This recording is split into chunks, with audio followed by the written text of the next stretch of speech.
Hey everybody, it's Marking Bad, and it's time for Chapter 5 of Reasonable Replies to SJWs, featuring none other than the hat that is a feminist, Steve Shives. What is third wave feminism? Because I've often heard you folks insist that you have no objection to feminism in general. It's specifically third wave feminism that you have a quarrel with. So what is third wave feminism specifically? And what specifically about third wave feminism do you have such a problem with? The principal difference I see between second wave feminism and third wave feminism is that second wave feminism focused almost entirely on personal responsibility and agency, while third wave feminism has introduced a pseudo-Marxist narrative that redefines the original Marxist rhetoric of the bourgeoisie versus the proletariat to men versus women, as though there is an intentionalized oppressive paradigm perpetrated by men against women.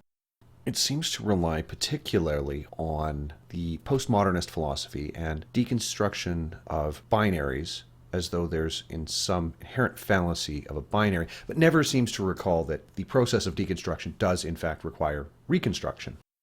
And with the introduction of intersectionalism and identity politics, it appears to have become the latest craze in one-upsmanship, or maybe more accurately, downmanship, because it's an attempt to see who gets the most victim points, the most oppression points, who's the most downtrodden for one's inherited characteristics, even though it's totally not racist or sexist or critical of anyone's sexuality, while constantly obsessing about exactly those things.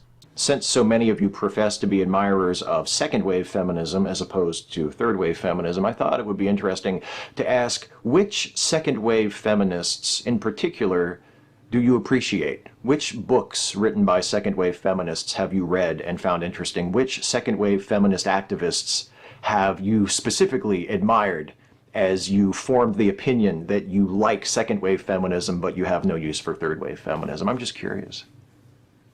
In no particular order: Camille Paglia, Christina Hoff-Sommers, and Karen DeCrow. And I even credit Judith Butler as having some material that is important in a general social context, although not within the narrow context of gender equality particularly.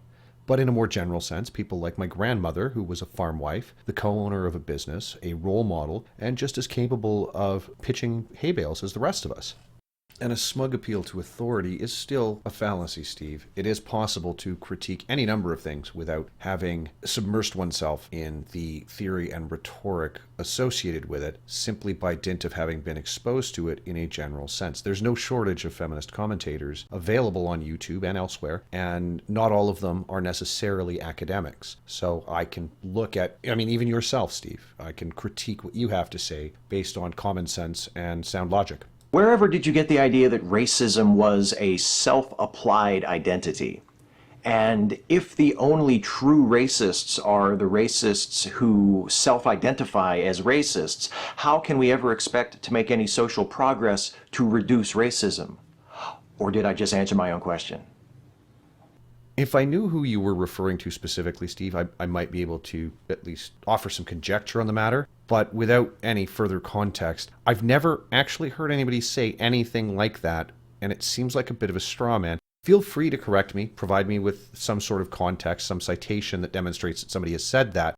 In general, however, I would assert that most people do not have a particular intent to be racist or discriminatory, and the best thing to do is to point out when things are legitimately racist or discriminatory, as opposed to cooking up shit like microaggressions, as though they mean anything.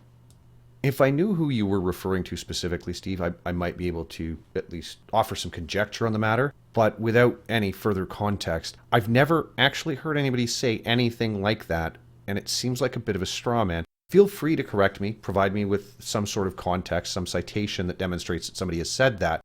In general, however, I would assert that most people do not have a particular intent to be racist or discriminatory, and the best thing to do is to point out when things are legitimately racist or discriminatory, as opposed to cooking up shit like microaggressions, as though they mean anything.